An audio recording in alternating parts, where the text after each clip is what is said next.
Professor বিদ্যা ব্যানার্জি ধারাবাহিকে আজকের পর্বে দেখা যাবে তোরসা ব্যানার্জি বিদ্যার হয়ে কাশ্যপ ব্যানার্জির সামনে রুখে দাঁড়ায়, বলতে থাকে, তুমি তুমি কখনো মেয়েটাকে নিজের মেয়ে বলে মেনে নাওনি, আর আমাকেও আমাকেও মেয়েটাকে বুকে জড়িয়ে কাঁদতে দাওনি। তুমি তুমি সবসময় নিজের স্বার্থ বুঝে এসেছো। এই কথা শুনে রেগে যায় কাশ্যপ ব্যানার্জি। কাশ্যপ ব্যানার্জি বলতে থাকে, তোরসা, এসব কি বলছো তুমি? তুমি মুখ সামলে কথা বলো। তুমি ভুলে যাচ্ছো যে তুমি কার সঙ্গে কথা বলছো। এই কথা শুনে তোরসা বলতে থাকে, হ্যাঁ, আমি আমি মনে রেখেছি যে তুমি তুমি কাশ্যপ ব্যানার্জি, তুমি একজন খুনি। তুমি খুনি। যখন যখন মেয়েটাকে নিজের বাবার পরিচয় দিতেই পারবে না, তবে কেন মেয়েটাকে দত্তক নিয়েছিলে বলো?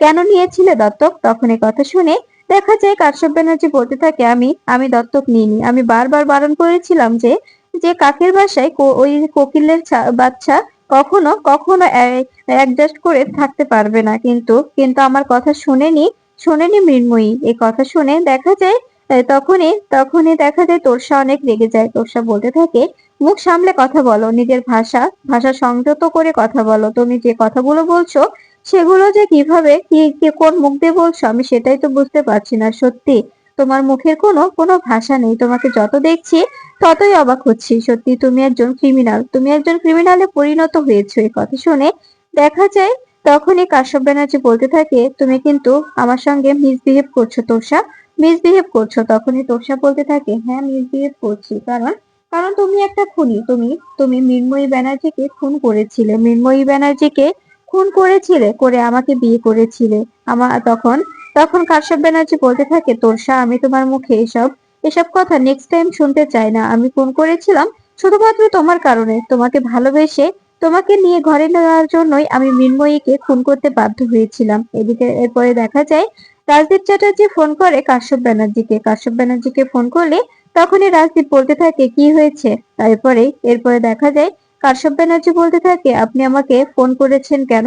এখানে এখানে ফোন করার আপনার কোনো রাইট নেই, আপনার কোনো অধিকার নেই। এ কথা শুনে দেখা যায় রাজদীপ বলতে থাকে, আমি আমি ব্যাপারটা মেনে নিতে পারছি না, ঠিক হজম করতে পারছি না। আমি আমি সত্যি বুঝতে পারছি না যে যখন আমার বৌমার উপর অ্যাটাক হলো সেটা কিভাবে কিভাবে হলো। আর আমার বিশ্বাস সেটার সঙ্গে আপনিও জড়িত আছেন, আপনার পুরোপুরিভাবে হাত আছে, আর আপনাকে আমি ছাড়বো না। আমার বৌমাকে এভাবে এভাবে মারার প্ল্যান করা তো এটা আমি কিছুতেই বরখাস্ত করব না। এই কথা শুনে কাশ্যপ ব্যানার্জি বলতে থাকে, আপনি ভুলে যাচ্ছেন আপনি কার সঙ্গে কথা বলছেন। আমি আমি কাশ্যপ ব্যানার্জি, আমার সঙ্গে এভাবে কথা বলার আপনার কোনো রাইট নেই। আপনি আমার সঙ্গে এভাবে কথা বলতে পারেন না। তখনই দেখা যায় রাজদীপ বলতে থাকে, হ্যাঁ, পারি। যতদিন আপনি আমার বৌমাকে মারার চেষ্টা করবেন ততদিন আমি আপনার সঙ্গে এভাবে কথা বলবো। আপনি আপনি ভুলে যাচ্ছেন যে আপনি আমার আমার বৌমার উপর অ্যাটাক করিয়েছিলেন। আমি জানি যে এই অ্যাটাকটা আপনার দ্বারাতেই হয়েছে, কিন্তু কিন্তু মাথায় রাখবেন, আমার বৌমাকে আপনি কখনো কোনো ক্ষতি করতে পারবেন না। আমার বৌমাকে মারা এতটাও সহজ নয়। আমার বৌমার ঢাল হয়ে দাঁড়াবো আমি। এ কথা শুনে কাশ্যপ ব্যানার্জি রেগে যায়। কাশ্যপ ব্যানার্জি বলতে থাকে, কি আগে কি সব বৌমা বৌমা বলছেন? আপনার বৌমা আমার মেয়ে ফাগুন, ওই মেয়েটা নয়। ওই মেয়েটাকে আমি কিছুতেই রীতের বউ হয়ে থাকতে দেব না। আমি আমি রীতকে তুলে নিয়ে আসবো, তুলে নিয়ে এসে তারপরে ফাগুনের সঙ্গে বিয়ে দেব। এ কথা শুনে দেখা যায় রাজদীপ বলতে থাকে, এটা তো আপনার বরাবরের অভ্যেস। আমি আমি জানতাম না যে লোকটার সঙ্গে আমি বৈবাহিক সম্পর্ক করতে চাচ্ছিলাম সেই লোকটা এত বড় একটা করাপ্টেশিয়াল ক্রিমিনাল। যদি জানতাম তবে কখনোই আপনার সঙ্গে আমি এরকম করে একটা বৈবাহিক সম্পর্কে গড়তে চাইতাম না। এই বলে ফোনটা কেটে দেয় রাজদীপ চ্যাটার্জি। এরপরে তোষা বলতে থাকে, কি এবার কথাগুলো শুনতে ভালো লাগলো তো? বেশ হয়েছে, আমিও খুশি হয়েছি। সত্যি তো উনি উনি যা বলেছেন একদম ঠিক বলেছেন। তুমি তুমি নিজে ওই গুন্ডাগুলো হায়ার করেছিলে বলো? তুমি হায়ার করোনি গুন্ডাটাকে? তখন এ কথা শুনে দেখা যায় রেগে যায় কাশ্যপ ব্যানার্জি। এদিকে দয়াল সিং বিদ্যাকে ফোন করে বলতে থাকে, শুনলাম আপনি নাকি বেশি বার বাড়ছেন। এভাবে আর বাড়বেন না, এভাবে বারবার আর কোনো প্রয়োজন নেই। এভাবে বার বাড়লে কিন্তু আপনাকে এমন এমন অবস্থা করব আপনি বুঝতে পারছেন না। একদম একদম বেশি বেশি ওঠার চেষ্টাও করবেন না। তখন এই কথা শুনে দেখা যায় বিদ্যা বলতে থাকে, আপনি আমাকে চেনেন না। আমি প্রফেসর বিদ্যা ব্যানার্জি। আমার যে কতটা ইগো, আমার যে কতটা সাহস সেটা সম্পর্কে আপনার কোনো ধারণাই নেই। তখন এই কথা শুনে দয়াল সিং বলতে থাকে, আপনার সাহসের কত দূর যায় সেটাও আমি দেখবো। আপনার সাহস নাকি নাকি আমার সাহস বেশি সেটা সেটা এবার প্রমাণ হয়ে যাবে। তখনই বিদ্যা বলতে থাকে, আপনাকে আমি ছাড়বো না। আপনি কি ভেবেছেন এভাবে আমাকে হুমকি দিয়ে নিজে পার পেয়ে যাবেন? কিছুতেই না, কিছুতেই পার পাবেন না। আপনাকে আমি এমন শিক্ষা দেব না, আপনার কোনো ধারণাই নেই। এই কথা শুনে দেখা যায় দয়াল সিং বলতে থাকে, আমি আমি কি করতে পারি আপনি সেটা জানেন না। আমি মন্ত্রীর সঙ্গে থাকি, আর এসবের সঙ্গে মন্ত্রীও জড়িত আছে। কত কোটি টাকা এখানে এখানে ইনভেস্ট করা হয়েছে আপনার কোনো ধারণা নেই। আর আপনি এসে নিমেষে সবটা শেষ করে দেবেন, এটা তো হতে পারে না, তাই না? এখানে এখানে কোটি কোটি টাকার লড়াই চলছে। এখানে আপনার মতো মেয়েদের কারণে এই লড়াইটা এভাবে শেষ হয়ে যেতে পারে না। এত টাকা অযথা চলে যাবে, সেটা তো কখনোই হবে না, তাই না? এখানে এখানে বিশ্বের সব থেকে বড় একাডেমিটা তৈরি হবে, আর সেই একাডেমিটা তৈরি হবে শুধুমাত্র শুধুমাত্র আমাদের সাথে, আমাদের টাকা ইনকামের জন্য, আপনার আপনার স্টুডেন্টদের পড়াশোনার জন্য নয়। এই কথা শুনে বিদ্যা বলতে থাকে, আচ্ছা দেখি আপনারা কি করে এটা এটা করতে পারেন, আমিও সেটা দেখবো। আপনারা কি করে এটা একাডেমি তৈরি করতে পারেন, সেটা সেটা আমিও দেখবো। এটা এটা একটা একটা কলেজ তৈরি হবে, যেটা হবে আমার শিক্ষার্থীদের স্বপ্ন। আমার শিক্ষার্থীরা এখানে স্বপ্ন পূরণ করবে, আর আপনি কি করে সেই স্বপ্নটা ভেঙে দেন সেটাও আমি দেখবো। এই বলেই ফোনটা কেটে দেয় বিদ্যা। তখনই রীতা এসে বলতে থাকে, কি হয়েছে বিদ্যা? তখন বিদ্যা বলতে থাকে, একটা কথা মনে রাখবেন, আপনি আপনি যাকে ভালোবেসেছেন আজ নয় কাল, তাকে তাকে অবশ্যই মরতে হবে। আকাশে অনেক অনেক চিল শকুন উড়ছে, তো যদি যদি আমি একটু একটু আছড়ে পড়ি, তবে ওরা সবাই আমাকে এমন ভাবে মারবে, তা তা আমি নিজেও বলে বোঝাতে পারছি না। এই কথাটা আমি আপনাকে বলে রাখলাম, কথাটা মিলিয়ে নেবেন। আমি যে যে নৌকায় পা দিয়েছি, যে যে জায়গায় পা দিয়েছি, আমার ওখান থেকে বেঁচে আসাটা অনেক কঠিন হয়ে দাঁড়াবে।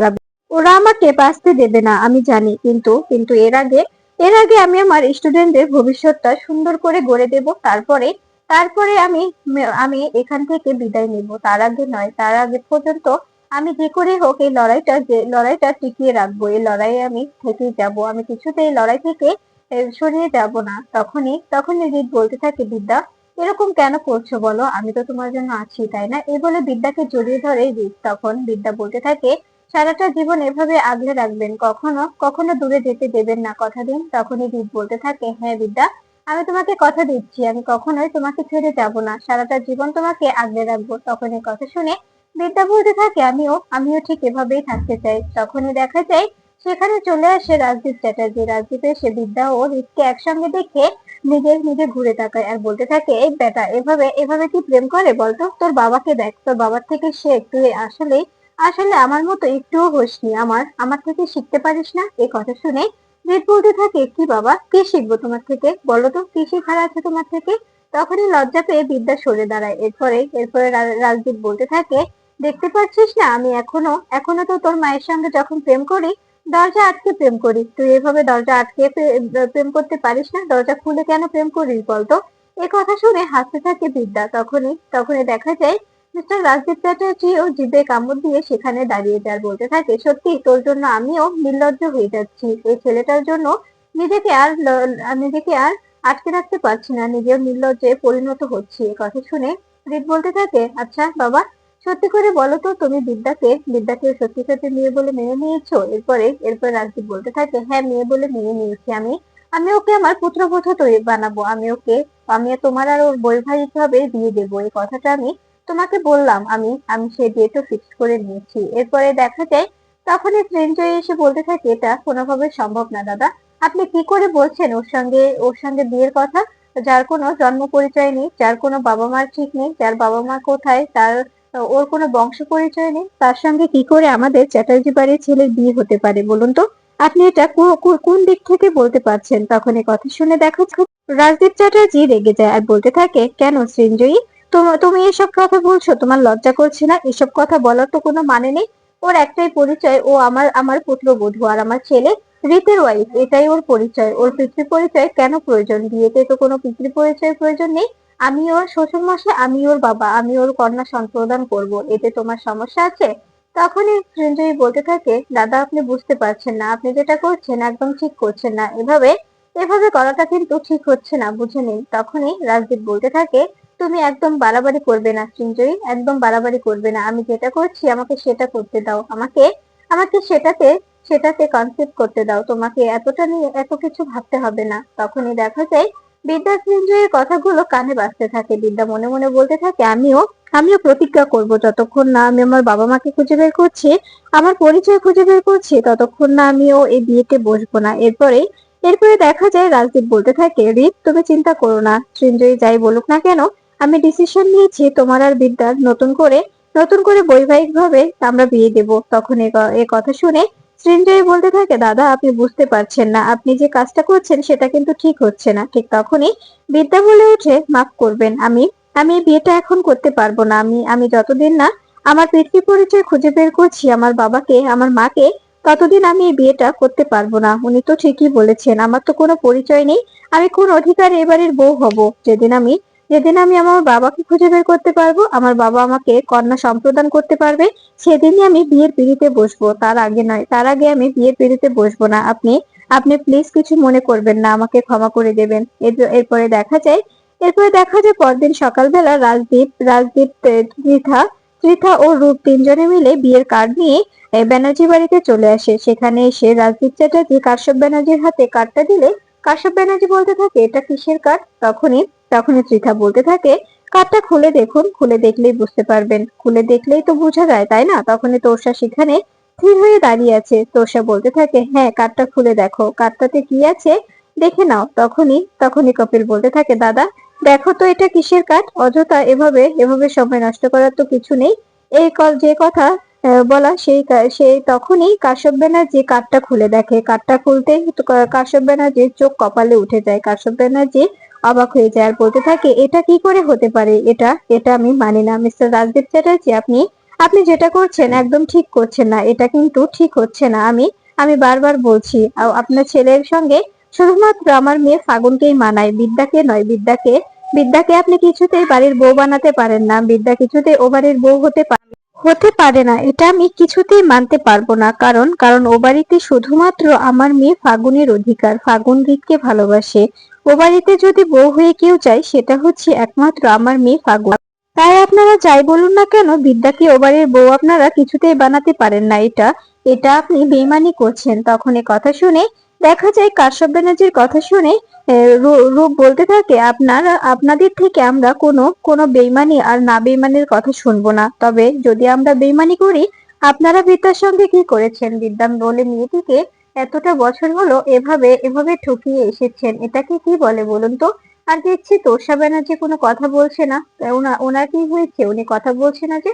তখনই পৃথা বলতে থাকে, উনি কথা বলবেনই বা কি করে? ছোট থেকে মেয়েটা মা বলে ডাকার জন্য অনেক কাকুতি মিনতি করেছে, কিন্তু উনি উনি সেই পারমিশনটা দেয়নি। ওনার কাছে তো যোগ্যতা লাগে, মা ডাকতেও যোগ্যতার প্রয়োজন। আমি তো এবার প্রথম শুনলাম যে কাউকে নাকি মা ডাকতে যোগ্যতা লাগে, আর এটা এটা আমি কখনোই জানতাম না। তখন এ কথা শুনে পিহু লজ্জা বোধ করে। এরপরে দেখা যায় তখনই দেখা যায় কাশ্যপ ব্যানার্জি বলতে থাকে, আপনি কিন্তু এবার অপমান করে কথা বলছেন, প্লিজ অপমান করে কথা বলবেন না, এরকম করে অপমান আমরা সহ্য করতে পারবো না। তখন এ কথা শুনে দেখা যায় রাজদীপ বলতে থাকে, ও তো অপমান করেনি, ও যেটা ফ্যাক্ট সেটাই বলেছে। আর কাউকে কি মা ডাকতে পারমিশনের প্রয়োজন হয়, যোগ্যতা লাগে? আমি এটা এটা কখনোই জানতাম না যে যে যে অনেক অনেক অসহায়, যে অনেক নিচু পদে থাকে, তারাও কিন্তু মাকে মা বলেই ডাকে, তারা কিন্তু মাকে অন্য কিছু বলে ডাকে না। তখন এ কথা শুনে কপিল ব্যানার্জি বলতে থাকে, আপনি তো দেখছি গিরগিটির মতো রং পাল্টাচ্ছেন। একটা সময় তো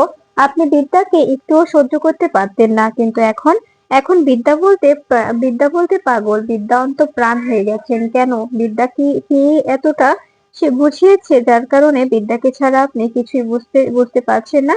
আমি কি জানতে পারি? এরপরে দেখা যায় বিদ্যা কৃষ্ণগোপালের কাছে আসে আর বলতে থাকে, আমি নিশ্চয়ই খুঁজে বের করব যে আমার বাবাকে। যেদিন আমি খুঁজে বের করব, সেদিন অবশ্যই আমি তার কাছে জবাবদিহি করব যে সে কেন আমাকে আমাকে অন্যজনের হাতে তুলে দিয়েছিল। সে যেভাবে থাকতো, যেভাবে পড়তো, যেভাবে খেত, আমিও না হয় সেভাবেই থাকতাম, তো কিন্তু কেন আমাকে অন্যের হাতে তুলে দিয়েছিল? টাকার বিনিময়ে নাকি অন্য কোনো স্বার্থে? এরপরে দেখা যায় একটি লোককে বিদ্যা সবকিছু জিজ্ঞাসা করতে থাকলে বিদ্যাকে লোকটি সবকিছু বলে দেয়। ঠিক তখনই কৃষ্ণগোপাল লোকটাকে শুট করে মেরে ফেলে।